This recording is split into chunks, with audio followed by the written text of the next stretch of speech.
नमस्कार मैत्रिणो, आज बघा मी काय बनवते। आज आहे ना मी सुक्कं चिकन बनवणार आहे। तर मी चिकन शिजवून घेतलेला, त्याचा रस्सा काढून त्याचा वेगळा रस्सा बनवलेला आहे। आता इथं सुक्कं चिकन बनवणार आहे। त्यासाठी आहे ना मी कढई ठेवली, कढईमध्ये तेल टाकलेलं आहे आणि लांब लांब असं कांदा कापून त्यामध्ये टाकलेला आहे। मस्त असं लाल होईपर्यंत फ्राय करायचं आहे।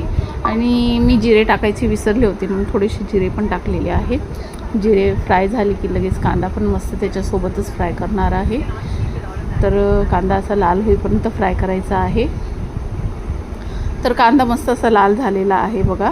आता त्याच्यामध्ये ना थोडंसं वाटप होतं ते टाकलेलं आहे, खोबऱ्याचं वाटप, जे आपण खोबरं, कांदा, अद्रक, लसूण हे सगळं वाटून ठेवलं होतं ते आहे।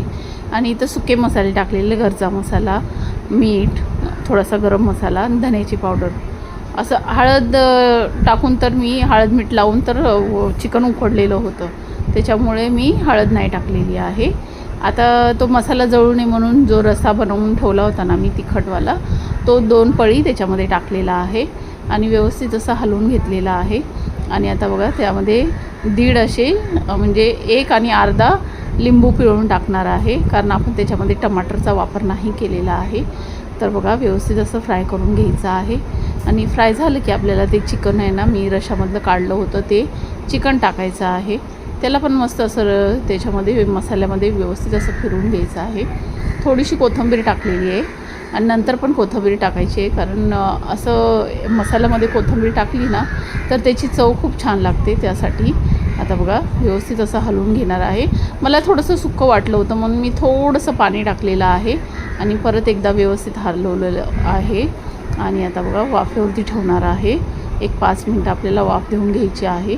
मीडियम गॅस ठेवलेला आहे, असं जास्त फास्ट पण नाही, जास्त स्लो पण नाही ठेवलेला आहे। मीडियम गॅसवरती मी इथं चिकन शिजवून घेतलेलं आहे, पाहू शकता।